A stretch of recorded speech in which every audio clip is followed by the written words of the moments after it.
Jesús era de izquierda, y no nada más eso, Jesús además fue el primer comunista. Seguramente a ti también te ha pasado que si como yo navegas en los recónditos mundos de internet, que entre las aseveraciones tontas y las aseveraciones ignorantes de muchísima gente, a veces surgen aseveraciones que de plano no tienen nombre. Y justo es una cosa que me encontré esta semana. Progresistas alegando que Jesús era de su corriente política.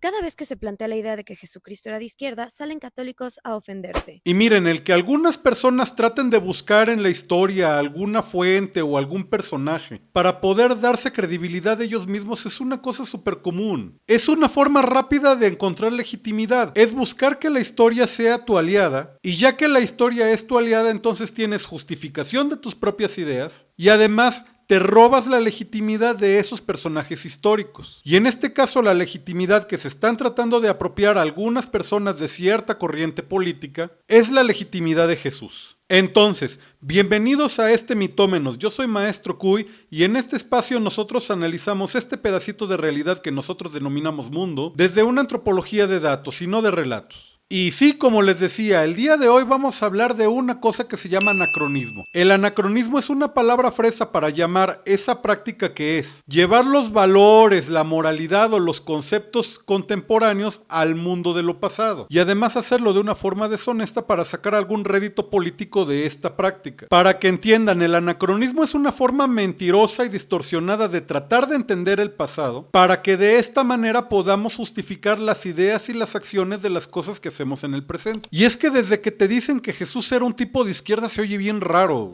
Es un poco como si te dijeran que Noé fue el primer activista por los derechos de los animales, y también es un poco como si te dijeran que la Torre de Babel fue el primer intento de globalización neoliberal. Y estas interpretaciones históricas tan absurdas como suenan sirven para algo. Sirven para buscar en el pasado figuras o eventos que respalden las ideologías actuales. Un progre que sale a decir que Jesús era de izquierda o incluso que era comunista, en realidad es un progre que no está interesado en la historia de Jesús. Lo que quiere es apuntalar en la historia su ideología política. ¿Y cómo lo hacen? Lo hacen simplificando de una forma completamente malintencionada y mañosa la historia. Por ejemplo, la gente que sostiene este absurdo, en general no entiende ni qué es el comunismo y tampoco entiende qué es la izquierda. Porque a ver, ustedes díganme, ¿cómo va a ser Jesús de izquierda si la izquierda nació despuesito de la Revolución Francesa en el Parlamento francés? La gente republicana que estaba en contra de la monarquía se sentaba a la izquierda y la gente que era más a favor de la monarquía se sentaba a la derecha. Nada más ustedes díganme, ¿cómo una persona del siglo I como lo fue Jesús podría ser de izquierda si la izquierda es republicana? O más cabrón todavía, ¿cómo Jesús pudo haber sido un comunista que abogaba por la socialización de los medios de producción, cuando en el siglo I y en la economía semifeudal en la que vivía Jesús los medios de comunicación ni siquiera estaban acaparados? Por no decir que Jesús nació como 1600 años antes de que naciera el primer capitalista.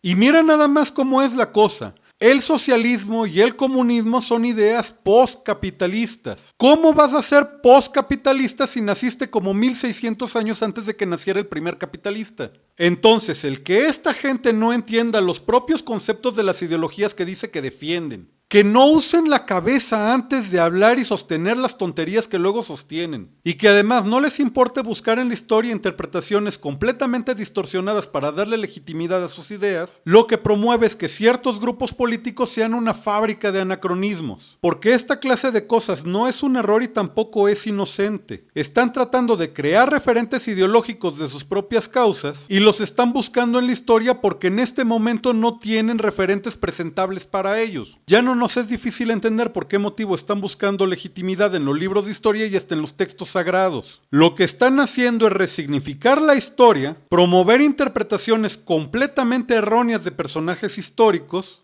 y ahí sí explotar su legitimidad. Seguramente ustedes han escuchado a las feministas gritar hasta el cansancio que son las nietas de las brujas que no pudieron quemar. ¿Por qué motivo? Porque la reinterpretación que le dan a las brujas las feministas es que estas mujeres eran mujeres sabias, mujeres cultas y guardianas de secretos arcanos que luchaban contra el patriarcado. Y sí, seguramente había curanderas, pero hasta donde sabemos la inmensa mayoría de esa gente era gente que tenía alucinaciones por andar consumiendo pan de centeno en mal estado o que de plano se pachequeaban poniendo sustancias alucinógenas en palos de escoba que luego se frotaban entre las piernas. Es por lo menos dudoso estar pensando en estas personas como un grupo de protectoras de algún secreto arcano. Y ya de pensarlas como una especie de protofeministas ni hablamos. Pero de nuevo, es voltear a ver a la historia, interpretarla de una forma distorsionada y de este modo tomar personajes y consumir la legitimidad de esos personajes. Los movimientos indigenistas también operan a ese nivel. Los indígenas, por supuesto que como cualquier otra persona son valiosos, pero buscar en su cultura algo parecido a una conciencia ambiental moderna no se sostiene por ningún lado. Hay una enorme diferencia entre explotar a la naturaleza de forma ritual que hacerlo de un modo que en el siglo XXI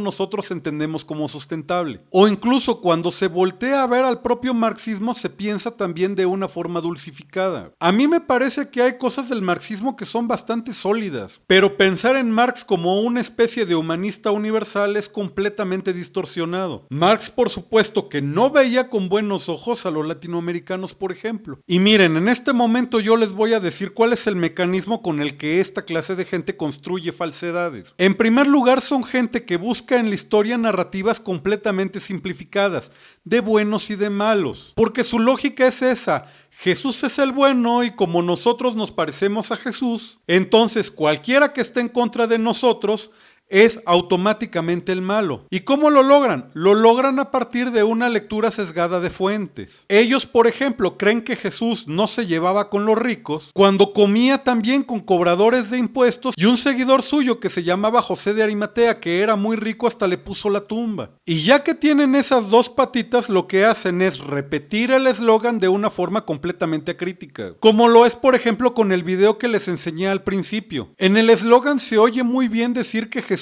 era de izquierda. Pero ¿cómo vas a ser de izquierda en el siglo I si la izquierda es hija de la Ilustración y por lo tanto cientifista? ¿Y cómo vas a ser comunista en el siglo I si el comunismo bebe del marxismo, el marxismo es materialista y Jesús decía que su reino no era de este mundo? Pero aunque los conceptos no embonen ni siquiera por el significado de los conceptos, ni por la historia misma de los conceptos, a esa gente le vale madre. Y le vale madre porque no están haciendo un análisis de concepto, están construyendo eslogan. Porque sus eslóganes lo que hacen es apostarle a una ideología identitaria. Y con el caso de Jesús es bien claro. ¿Tú quieres ser de los buenos o de los malos? ¿Tú quieres ser de los morales o de los inmorales? ¿Tú quieres ser de los justos o de los injustos? Y en la construcción de esa narrativa no les importa descontextualizar historias, no les importa que sus propios conceptos ni siquiera embonan con lo que sostienen, y no les importa el uso mentiroso que hacen de la historia, porque lo que están haciendo es apuntalar sus ideologías políticas. Y esa clase de práctica les pasa factura a ellos también. Porque miren, si están tan acostumbrados a mentir y están tan acostumbrados a hacer malabares con sus propios conceptos, se hacen torpes para definir y defender las propias cosas que dicen que definen y que defienden. Y eso al final les resta credibilidad a ellos. ¿Tú qué concepto tendrías de un materialista marxista que viene a decirte que Jesús era de izquierda cuando Jesús hablaba del reino de Dios y no de la República de Dios ni del Parlamento de Dios? Que te trata de vender a Jesús como un comunista cuando el comunismo es materialista y él hablaba de un reino que no es de este mundo, o que lo utilicen para justificar sus políticas redistributivas en donde ellos promueven que el Estado de forma obligada redistribuya los recursos de las sociedades, cuando Jesús lo que proponía era la caridad. Y la caridad ni es por el Estado ni es a fuerzas, es individual y voluntario. Entonces la historia es una compañera de todos, pero es una compañera que muchas veces no es bien interpretada. El uso mentiroso y mañoso de anacronismos es una cosa que afecta el entendimiento de la propia historia y de rebote también afecta a estos mentirosos y estos anacronistas. Y los afecta porque les hace perder completamente su credibilidad.